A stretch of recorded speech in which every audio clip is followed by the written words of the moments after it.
Subscribe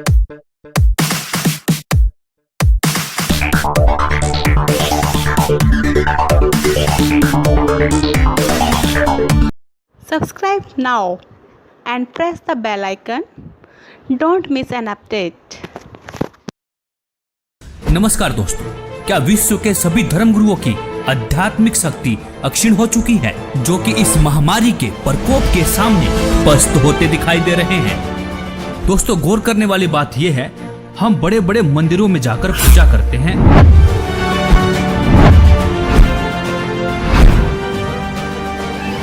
मस्जिदों में जाते हैं, तीर्थ व्रत उपवास करते हैं, धर्म गुरुओं से दीक्षा लेकर भक्ति भी करते हैं।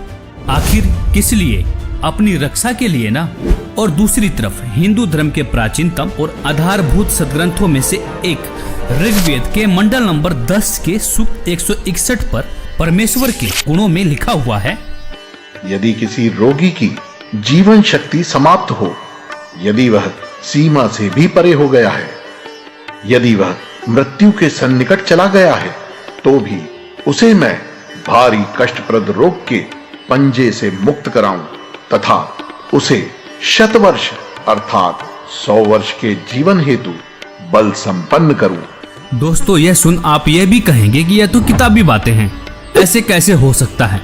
लेकिन दोस्तों, सच में ऐसा संभव है। वीडियो देखते रहिए, आगे बताएंगे भी और प्रमाण भी दिखाएंगे। यदि भगवान ऐसे लाभ नहीं दे सकता तो पवित्र वेद भी झूठे पड़ सकते हैं। एक तरफ विज्ञान फेल है तो दूसरी तरफ अध्यात्म भी।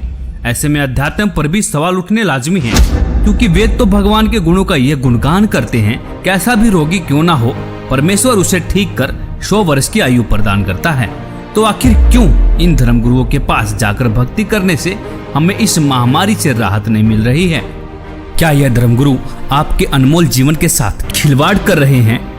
क्या इनके पास कोई आध्यात्मिक समाधान नहीं है जो जनता के कल्याण के लिए सामने नहीं आ रहे हैं? एक सच्चे संत की पहचान तो संकट के समय ही होती है, क्योंकि प्राचीन समय में जब राजा और प्रजा पर संकट आता था, तब संतों की कृपा से ही समाधान हुआ करता था। परमेश्वर की भक्ति तो निरोगी काया और सुख शांति के लिए की जाती है। और इसी संदर्भ में कबीर परमेश्वर जी ने भी कहा है कि संत शरण में आने से आई टले भला, जय भाग्य में मृत्यु हो तो कांटे में टल जा। मतलब यदि मृत्यु भी होनी हो, कांटे जैसे दुख में मृत्यु टल जाएगी। दोस्तों, ऋग्वेद से साबित हुआ कि परमेश्वर की शक्ति के सामने विज्ञान शून्य है, क्योंकि जिस परमेश्वर ने मानव को बना चलाया, क्या उसे स्वस्थ करने में समय लगेगा? नहीं ना। दोस्तों, ऐसे में इस बात को भी दरकिनार नहीं करना चाहिए कि इस संकट की घड़ी में हमारे आध्यात्मिक धर्मगुरु क्या रोल अदा कर रहे हैं। कोई भी धर्मगुरु सामने आकर यह विश्वास नहीं दिला पा रहे हैं कि मानव जाति पर मंडरा रहे महासंकट से किस प्रकार से बचा सकते हैं। और दूसरी तरफ एक संत के शिष्य माननीय प्रधानमंत्री जी को लाखों पत्र लिखते हैं, लाखों ईमेल करते हैं। माननीय प्रधानमंत्री महोदय, भारत सरकार, मान्यवर, आप जी से हम संत रामपाल जी महाराज जी के लाखों अनुयायी आप जी के द्वारा मांगे गए सुझाव का सम्मान करते हैं। हमारी आप व आपकी सरकार से विनम्र प्रार्थना है, हम आप सभी से यह आग्रह करना चाहते हैं कि रामपाल जी महाराज इस विश्व में एकमात्र संत हैं जो शास्त्रानुकूल भक्ति विधि देकर लाखों करोड़ों परिवारों को कई प्रकार से दैहिक, दैविक, भौतिक तापों से राहत दिला चुके हैं। ऐसी आध्यात्मिक शक्तियों से परिपूर्ण संत जो कि बेकसूर हैं, उनको जेल में रखा गया है। बावजूद इसके यदि आप अपने मंत्रिमंडल के साथ उनके पास जाकर इस महामारी से बचाव हेतु अपनी प्रार्थना लेकर जाएं, तो हम ये पूर्ण विश्वास के साथ जानते हैं, क्योंकि संत परोपकारी व परमार्थी होते हैं, हमें यह पूर्ण विश्वास है कि वे अपनी दया दृष्टि पूरे विश्व पर बरसाकर इस समस्या से निजात दिला सकते हैं। आशा है इस एकमात्र बचाव के तरीके पर आप जी अमल अवश्य करेंगे। सत साहिब। और ट्विटर पर भी ट्रेंड करके पूरी दुनिया को विश्वास दिला रहे हैं कि सिर्फ और सिर्फ एकमात्र संत हैं जो मानव जाति को महासंकट से निजात दिला सकते हैं। वो संत कोई और नहीं, संत रामपाल जी महाराज हैं। ये सुन इस वीडियो को स्किप मत करना, जरा रुकिए, आपको विश्वास दिलाने के लिए कुछ जीते जागते प्रमाण पेश कर रहा हूँ,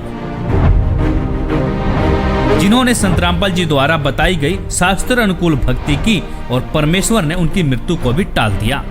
दोस्तों, आज तक सिर्फ हमने सुना ही था कि परमेश्वर अंधे को आंख, कोढ़ी को काया, निर्धन को माया और बाज को पुत्र देता है, लेकिन यह अनसुना सत्य वर्तमान में सत्य साबित हो रहा है। दोस्तों, ऐसे ऐसे एक नहीं, दो नहीं, हजारों प्रमाण ऐसे हैं जो संत रामपाल जी के अनुयायियों के जीवन में आप देख सकते हैं। मुर्दा बच्चा जीवित हुआ।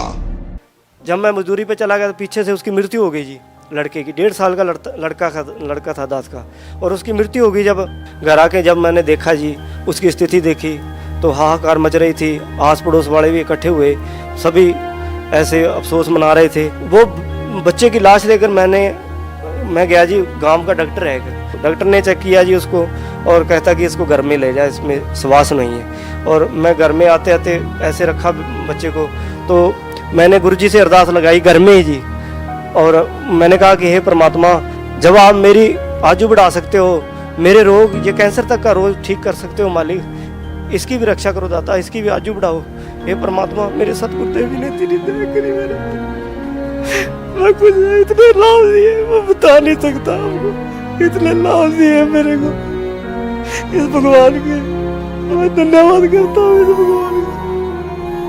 मेरे बच्चे की आजू बढ़ाई, उसी तरह हम जिंदा हो गया जी गांव के सामने, सभी देख रहे। जितने मेरे को गालियां देते थे उस ग्राम में, वो कहने लगे कि आपके संत में बहुत शक्ति है, वो पूर्ण संत। आज मेरे गुरुजी की कोई निंदा नहीं करता मेरे गांव में। मेरे को इतने लाभ हुए जी, मेरे कैंसर का रोग ठीक किया, मेरी आजू बढ़ाई मुझे परमात्मा ने।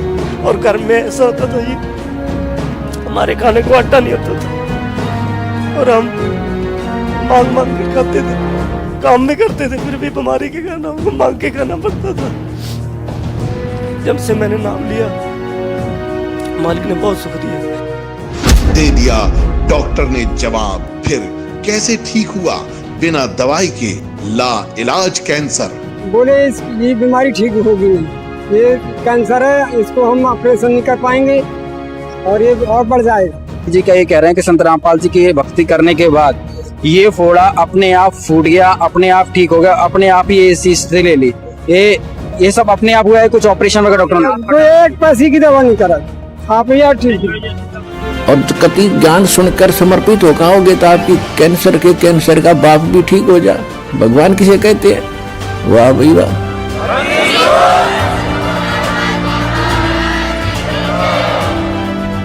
मुर्दा हुआ जिंदा।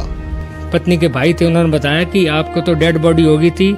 जिस समय डेड बॉडी, उस समय पूरे हॉस्पिटल में मतलब ये विषय का रहा कि वो ख़त्म हो चुका, और हर जगह मतलब ये बता दिया गया कुलवंत दास जी मृत घोषित हो गया। मेरे घर में भी आना जाना, रोना धोना हो गया था। ठीक 1 घंटे बाद जब मुझे पूरी तरह होश आया, तो फिर मैंने अपनी राम कथा सुनाई कि मुझे उस वक्त ऐसा महसूस किया कि हकीकत में ये हुआ कि 3 दूत आए और मेरे प्राण लेकर सबसे पहले मुझे गणेश जी, ब्रह्मा जी, विष्णु जी, शिव जी तथा माँ दुर्गा देवी के लोकों से पार लेते हुए काफ़ी दूर ले गए। आखिर में मैं जाता हूँ, आखिर जब मंजिल पे पहुँचता हूँ, ऐसा मुझे महसूस हुआ ये सतलोक, मिनी सतलोक ही है। तो वहाँ गुरु रामपाल जी महाराज जी एक सामने खड़े थे।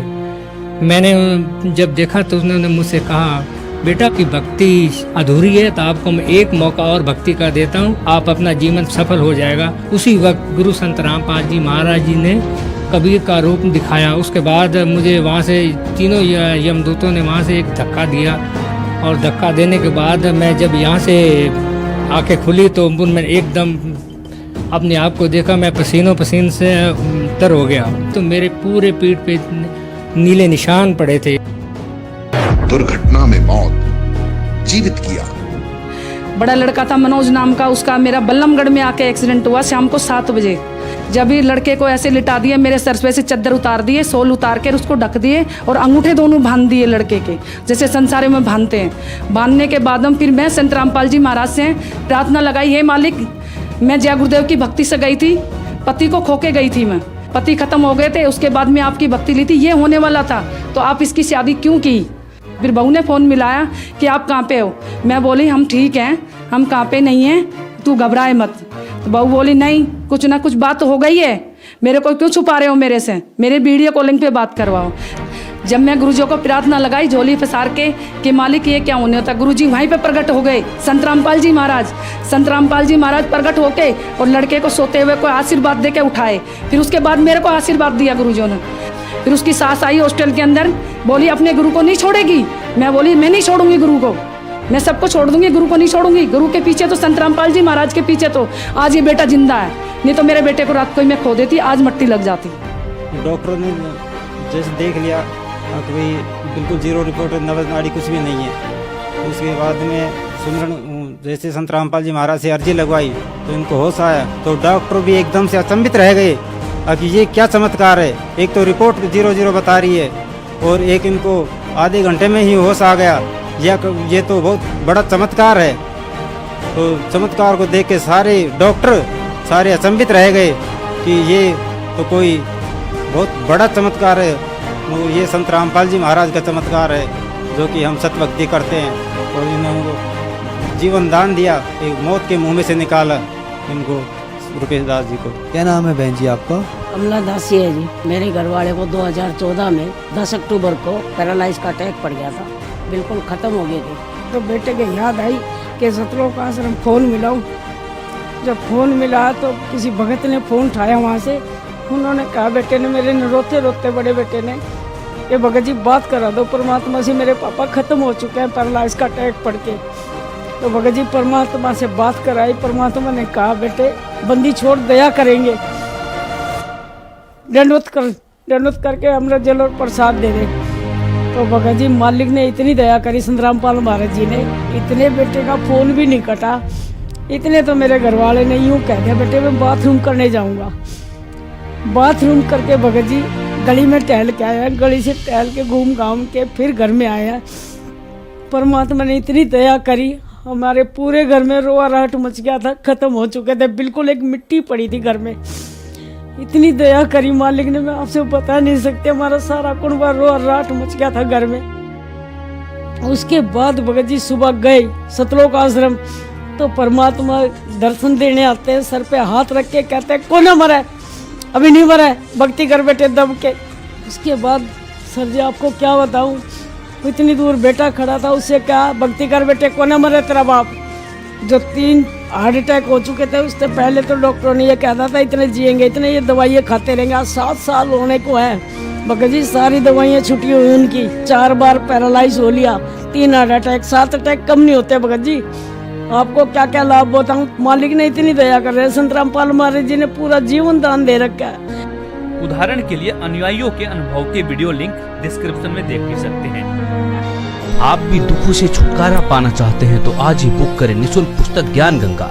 ज्ञान गंगा पुस्तक निःशुल्क मंगवाने के लिए अपना पूरा पता पिन कोड के साथ हमें लिखकर भेजें। हमारा व्हाट्सएप नंबर है 9992600893।